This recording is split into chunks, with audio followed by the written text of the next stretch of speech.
अस्सलाम वालेकुम नाज़रीन, मैं हूं अब्दुल मन्नान, क्लिनिकल साइकोलॉजिस्ट। नाज़रीन, आज के इस वीडियो सेशन में हम बात करेंगे ख्वाहिश नफ्स की, यानी लस्ट की। हमारे इर्द गिर्द कितने ही वाक़यात रूनुमा हो जाते हैं जिनको देखकर अकल दंग रह जाती है कि फ़लाँ ने ऐसा क्यों किया, फ़लाँ को ज़रा शर्म नहीं आई, फ़लाँ अपनी उम्र का लिहाज ही कर लेता। तो हमारी अकल ये सोचकर दंग रह जाती है कि ये चीज़ें क्यों सर अंजाम हो जाती हैं। और आपने कभी अपने आप को भी देखा होगा कि हम सब के साथ ये चीज़ पेश आ रही होती है और हम समझ नहीं पा रहे होते कि ये चल क्या रहा है। नाज़रीन, ये लस्ट का जो दलदल है ये मुख्तलिफ तरह से इंसानों को अपनी लपेट में लेता है। आजकल के पुरफितन दौर में बहुत आसानी से हम सब ख्वाहिश नफ्स का शिकार होकर रह जाते हैं। हो सकता है इसके पीछे आपके बचपन की कुछ अजीबोगरीब यादें हों, कुछ वाक़यात हों जो आपको मजबूर कर रहे हों वो चीज़ करने पे। एक्सपीरियंसेस, आपकी जो नफ्सियाती और जिनसी ज़रूरियात हैं उनकी अदम तस्कीन आपके ट्रिगर्स बन जाएं। पहले समझते हैं कि ये लस्ट का जो अटैक है, ख्वाहिश नफ्स, हमारे ऊपर काबू कैसे पा लेती है। नाज़रीन, जब कभी आप ऐसी चीज़ देखते हैं जो आपको ख्वाहिश दिलाती है तो आपके ब्रेन का एक हिस्सा जाग उठता है जिसको हम लिम्बिक सिस्टम कहते हैं। ये most primitive part of the brain है। आप अक्सर मेरे वीडियो सेशंस में इसके बारे में सुनते हैं कि ये पुराने ज़माने में हमारा ये इमोशनल ब्रेन हमें सर्वाइव के लिए मदद देता था। और हमारा ये जो ब्रेन है, प्रीफ्रंटल कॉर्टेक्स, जिसको लॉजिकल ब्रेन कहते हैं, ये घास चरने चला जाता है जब ये इमोशनल ब्रेन डोमिनेंट होता है। यानी हमारी अकल जो है वो घास चरने चली जाती है। हमारी अकल, समझ, लॉजिक सब कुछ फेल होकर आ जाता है जब हमारे इमोशंस ट्रिगर होते हैं। ख्वाहिश नफ्स शुरू होती है ब्रेन के इस रीजन से और इसी लिम्बिक सिस्टम से एक केमिकल निकलता है जिसको हम डोपामीन केमिकल कहते हैं। एक्चुअली ये फील गुड हार्मोन है। ये आपको इंस्टेंट प्लेजर देता है। यही वजह है कि कभी आप सेक्सुअल कंटेंट देखते हैं तो आपका दिमाग आपको रुकने का सिग्नल नहीं देता बल्कि मोर का सिग्नल देता है। ब्रेन कह रहा होता है बस एक और, बस थोड़ा सा और ये लूप चलता ही रहता है।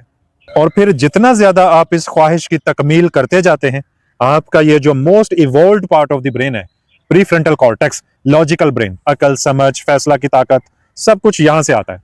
इसकी ताकत कमजोर होना शुरू कर देती है।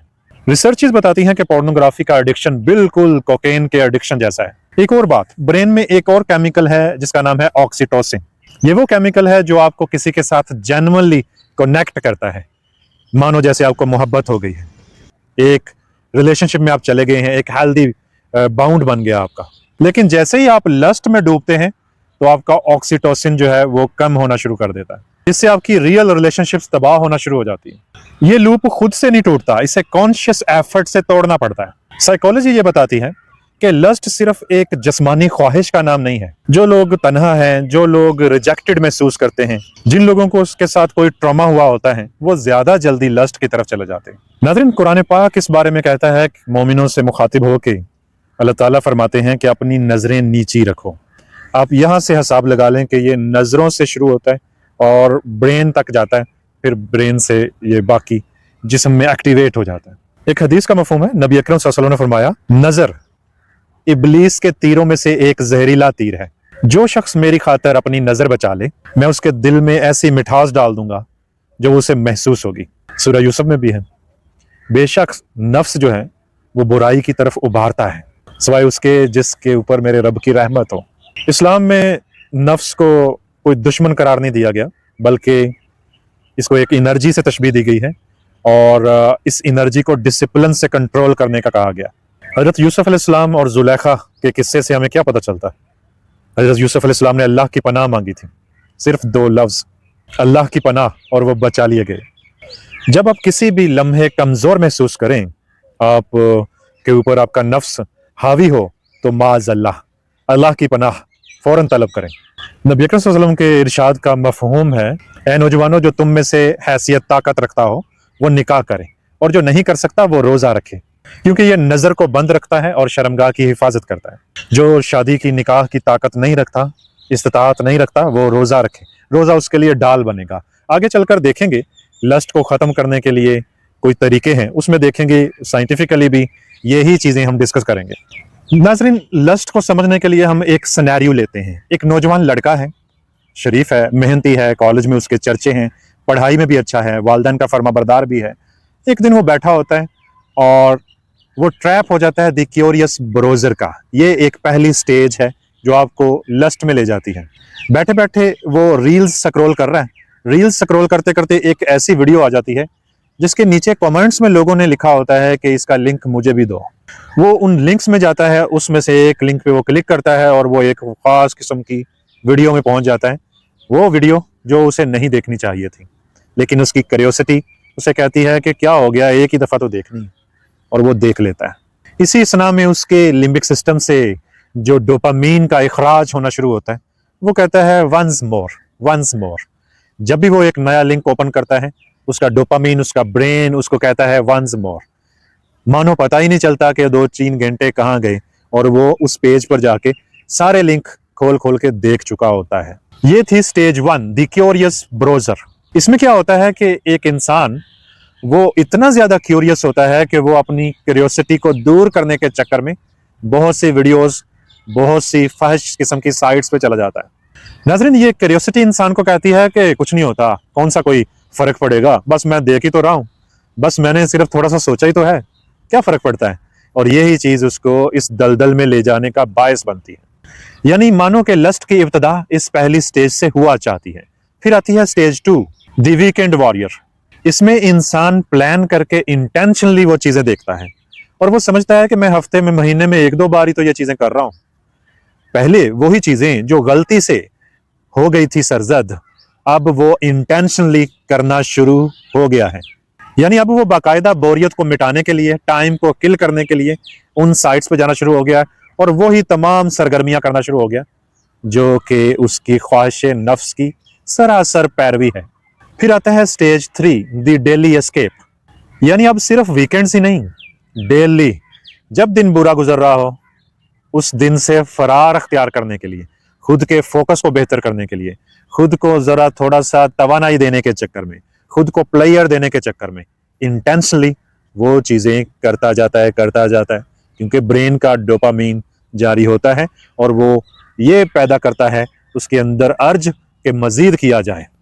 साथ में वो अपने नफ्स को राम करने के लिए यही कहता है कि फिर क्या हो गया, बस देख ही तो रहा हूं, फिर क्या हो गया, बस सोच ही तो रहा हूं। हर दिन डोपामिन हिट ले लेकर दिमाग को आदत डाल ली। हर बार कुछ अजाफा, वो जो सरगर्मियां की जा रही हैं उसमें कुछ नया ऐड करता जा रहा है, और अब नॉर्मल चीजें बोरिंग लगना शुरू हो गई, और इस तरह भूख मजीद बढ़ती जाती है।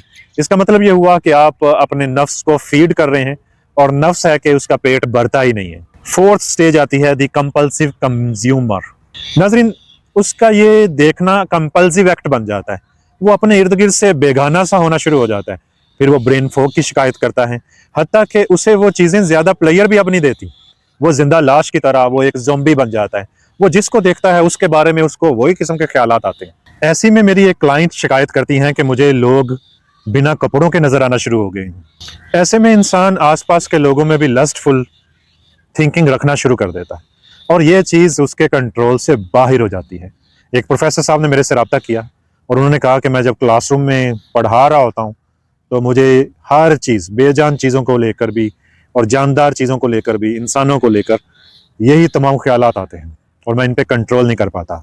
ये जो अमिगडाला लिम्बिक सिस्टम इतना ओवर स्टिमुलेटेड हो गया है कि अब ये ओवर थिंकिंग पैदा कर रहा है, और आपके बस से बात बाहर हो गई है। मानो जैसे सब कुछ इमेजिन होना शुरू हो गया है और बात आपके कंट्रोल से बाहर निकल चुकी है। तो फिर आती है 5th stage, the isolated addict. वो जो कभी एम्बिशियस लड़का हुआ करता था, लड़की हुआ करती थी, अब वो मुरझा गई है। प्लान्स कैंसिल होना शुरू हो गए हैं। वो जो ख्वाब, सपने, वो जो गोल सेट किए थे, वो सब खत्म हो चुके हैं। ऐसी अजीब किस्म की नंबनेस आ गई है कि जिसका कोई तोड़ ही नहीं है। नाज़रीन, ये ख्वाहिश नफ्स का बढ़ जाना, बढ़ा लिया जाना, लस्ट एक पैरासाइट की तरह है। मानो जैसे दीमक अंदर से आपको चाट रही है, खा रही है, और आपको पता ही तब चलता है जब आप खत्म हो चुके होते हैं। इंसान बस यही सोचता रहता है कि मैंने सिर्फ देखा ही तो है, मैंने सिर्फ ये 3-4 दफा ही करता हूँ महीने में, मैं तो फिर सिर्फ सोचता ही हूँ, इससे क्या फर्क पड़ता है। और फर्क यहाँ तक पड़ चुका होता है कि उसके फैसले उसके नहीं रहते, उसका दिल बिल्कुल स्याह हो चुका होता है, और फिर वो दौड़ता है कि मुझे किसी ने जादू कर दिया, मेरे चेहरे की रंगत काली हो रही है, मेरी एनर्जी चली गई है। जबकि स्टार्ट कहाँ से किया था? आंखों से। सिर्फ फीलिंग्स तो है भाई, ये फीलिंग आपको ला के खड़ा कहाँ कर रहेंगी ये आपको अंदाजा नहीं। जब तक आपको रियलाइज होगा, ये आपके दिल तक पहुंच जाएगा, दिमाग से होता हुआ, और दिल को ना सिर्फ स्याह कर देगा बल्कि पत्थर दिल कर देगा। आपको दिल पे छोटे छोटे स्याह धब्बे लगते जाते हैं जब आप कोई गुनाह करते हैं, और एक वक्त आता है दिल मुकम्मल स्याह हो जाता है। फिर आपकी वो जो गुनाह और सवाब की जो तमीज है ना, वो भी खत्म हो जाती है। अब आते हैं इसके इलाज की तरफ के क्या किया जाए। हाँ, आप इस दलदल में अगर फंस चुके हैं तो आपको करना क्या होगा। नंबर 1, एक ट्रिगर मैप तश्कील दें और अपने आप से हमेशा ये सवाल पूछें और इसका जवाब लिखें, नोट करें कि मुझे ये अर्ज आती क्यों है। आप इसका जवाब सोचेंगे कि अच्छा, मुझे ये अर्ज तन्हाई की वजह से आती है, लोगों के रिजेक्ट करने की वजह से आती है। फिर इसकी रूट कॉज तक आप जाएंगे। जो लोग इसकी तह तक नहीं जाते, महज ये सोच लेते हैं कि पक्का आज के बाद ये नहीं करूंगा, वो फिर वापस ज्यादा करना शुरू कर देते हैं, क्योंकि दरअसल इन्होंने प्रॉब्लम को आइडेंटिफाई नहीं किया होता। एक ट्रिगर मैप बनाकर आइडेंटिफाई करना है, पता चलेगा, क्लियर होंगे कि मुझे लड़ना किससे है एक्चुअली। नाज़रीन, आप डायरेक्टली लस्ट से लड़ नहीं सकते, बल्कि उस लस्ट की फीलिंग्स से लड़ना शुरू करना होगा। यानी वो फीलिंग्स जो लस्ट को लाने का बायस बनती हैं, वो कहीं से आती हैं। उन फीलिंग्स के आने का साजगार जो इन्वायरमेंट है, वो कौन सा इन्वायरमेंट है, उसका बाइकआउट करना होगा। मसलन जब आप तनहा होते हैं, मसलन जब आप बोरियत का शिकार होते हैं, इसी तरह कई और साजगार इन्वायरमेंट होते हैं जो आपको उस गुनाह में ले जाते हैं। नाज़रीन, हमारा मकसद ये है कि हम लस्ट को प्रिडिक्टेबल बना लें, कि पता चले कि लस्ट कब आती है और कहां लेके जाती है। दूसरे नंबर पे है द रिप्लेसमेंट रिचुअल। पहले स्टेप में हमें पता ये चला कि अर्ज कहां से आती है, अर्ज कब आती है, अर्ज क्यों आ रही है। लेकिन जब अर्ज आती है तो रोकना बहुत मुश्किल होता है, क्योंकि समझना और कंट्रोल करना दो अलग चीजें हैं। नाज़रीन, इसके लिए आपको समझना होगा कि लस्ट दरअसल एक अनयूज एनर्जी है जो आपकी बॉडी में पनपना शुरू होती है, और आपकी बॉडी में जो लस्ट एनर्जी की सूरत में पनपती है, दिमाग उसे कहीं भी इन्वेस्ट कर देगा और मोस्ट ऑफ द टाइम्स वो उसे गलत चीजों में स्पेंड करवाएगा। इलाज या सोल्यूशन अर्ज को दबाना नहीं है, दबाओगे तो वो बढ़ के आएगी। सोल्यूशन ये है कि अर्ज को रिप्लेस करना है, सप्रेस करना इसका हल नहीं है, इसका हल है रिप्लेस करना, क्योंकि दिमाग बिना सोचे इस एनर्जी को कहीं भी गलत चीजों में स्पेंड करवा देता है। आपने एक फिक्स्ड एक्शन और एक रिचुअल बनाना है, और ये पहले ही बना लेना है कि जब भी मैं ये महसूस करूंगा तो मैं ये काम करूंगा। जब भी अर्ज आए वही सेम काम बार बार करें। वो सेम काम, वो फिक्स्ड एक्शन क्या हो सकता है कि जब अर्ज आए बाहर निकल जाओ, जब अर्ज आए वुजू कर लो, जब अर्ज आए भागना शुरू कर दो, वॉक करो, जब अर्ज आए मुंह पे पानी के छींटे डालो, पानी पी लो, जब अर्ज आए कोई बुक पढ़ना शुरू कर दो। लेकिन याद रहे कि ये अर्ज आने से पहले आपको फिक्स्ड एक्शन पहले से ही लिखना होगा, पहले से ही इसका तयन करना होगा कि मुझे जब अर्ज आएगी तो मैं क्या करूंगा। ये डिसीजन अर्ज आने से पहले ही ले रखो, क्योंकि जब अर्ज पीक पर होती है तो दिमाग सही डिसीजन लेने की पोजीशन में नहीं होता। जो आप पहले से डिसाइड करोगे, ब्रेन को क्लियर कमांड दोगे, वो चीज आहिस्ता आहिस्ता होना शुरू हो जाएगी। आहिस्ता आहिस्ता आपका वो ritual, same action, fixed action ताकतवर होना शुरू हो जाएगा और अर्ज कमजोर होना शुरू हो जाएगी। Step number 3, physical exhaustion. जैसे हमने स्टार्ट में देखा था कि नबी अकरम सल्लल्लाहु अलैहि वसल्लम के फरमान का मफहूम हमने देखा था कि जो इस्तिताअत रखता है, ताकत रखता है, वो निकाह करे, जो नहीं रखता वो रोजा रखे। दरअसल ये बॉडी एग्जॉस्शन है कि आप अपनी बॉडी को, आपके अंदर जो एनर्जी पनपी, वो एनर्जी कहीं इन्वेस्ट कर दो, कहीं लगा दो, बॉडी को इतना एग्जॉस्ट कर दो कि वो उस अर्ज को पूरा करने के काबिल ना रहे। नाज़रीन, जब आपकी बॉडी एग्जॉस्ट होती है तो ब्रेन के पास भेजने को कोई ताकत नहीं होती। पहले बॉडी को अच्छे से एग्जॉस्ट करो, पुशअप्स लगा लो, रनिंग कर लो, कोई भी फिजिकल एक्टिविटी जिससे जिस्मानी थकन आए, ऐसे कि जैसे बॉडी को सोचने का मौका ही ना मिले कुछ उल्टा पुल्टा करने के लिए। यानी बॉडी को थकाकर आपने इंटेंशनली अपनी लस्ट को भूखा रखा है। स्टेप नंबर 4, द शेम आदत। नाज़रीन, जब भी कोई रिलैप्स का सामना करता है, यानी वही सेम आदत, वही सेम पैटर्न, वही पुराने गुनाह दोबारा से जब वो कर बैठता है, तो सबसे पहले उसको जो चीज आती है वो है शेम। और ये शेम हेल्दी शेम नहीं है, ये गिल्ट हेल्दी गिल्ट नहीं है। ऐसा नहीं है कि उसे बहुत गिल्ट हुआ और अब वो चीज नहीं करेगा, बल्कि इसके उलट है, वो चीज और बढ़ के करेगा। इसमें क्या, ऐसा क्यों? जितना ज्यादा शेम उतना ज्यादा रिलैप्स, क्योंकि जब आप खुद को बुरा समझते हैं, खुद को डिक्लेयर कर देते हैं कि तुम तो है ही ऐसे, तुम तो हो ही गुनाहगार, तो दिमाग एक सिग्नल जारी करता है जो आपको कहता है कि आपका अब कोई नजात का रास्ता नहीं, आप हार चुके हो और आपको यही करना चाहिए। अगर बंदे गलत हो तो फिर काम भी गलत ही करते रहो। मेरी बहुत सी क्लाइंट्स जब इस कैफियत में होती हैं तो वो अक्सर ये कहती हैं कि मुझे अब अल्लाह से कुर्बत महसूस नहीं होती, मुझे अल्लाह ताला माफ़ नहीं करेंगे, मैं इतनी तौबा कर ली है फिर भी मुझे सुकून क्यों नहीं आता, तो ये वो स्टेट है गोया आपके दिमाग ने अपनी आइडेंटिटी वो ही बना ली, और जब आपकी आइडेंटिटी गैर वाज़ेह होती है तो आप कभी भी सही नहीं हो सकते। ऐसा लगना शुरू हो जाता है जैसे इस आइडेंटिटी के अगेंस्ट जाना नामुमकिन हो चुका है। सबसे पहले एक कागज उठाएं और लिखें, क्या ये था मैं, क्या मेरी असल शनाख्त ये है जो मैं करता फिर रहा हूं। नाज़रीन, पैटर्न्स और आइडेंटिटी में फर्क है। ये आपकी आइडेंटिटी नहीं है, ये पैटर्न्स हैं जो आपको रन कर रहे हैं, और पैटर्न्स को दुरुस्त किया जा सकता है। आहिस्ता आहिस्ता शेम की जगह रिस्पॉन्सिबिलिटी को देनी है और अपनी जो इस्लामिक आइडेंटिटी है उसको बनाना शुरू कर देना है। फौरी तौर पर आइडेंटिटी कंफ्यूजन से बाहर निकलना है। Step number 5, the identity swap. नाज़रीन, अगर आप खुद से कहेंगे ना कि फलां फलां बात को हरगिज ना सोचो, तो दिमाग उस बात को मजीद सोचेगा। इसलिए दिमाग को बड़ी चालाकी से डाइवर्ट करना पड़ता है। जब भी आपको अर्ज आए, लस्ट फील करो, तो फौरी तौर पर खुद से कहो कि मैं इसे कंट्रोल कर सकता हूं, मेरी ये आइडेंटिटी नहीं है, मैं ऐसा बंदा ही नहीं, ये अर्ज है, ये कुछ टाइम के बाद चली जाएगी, मेरी लाइफ इस अर्ज से ज्यादा कीमती है।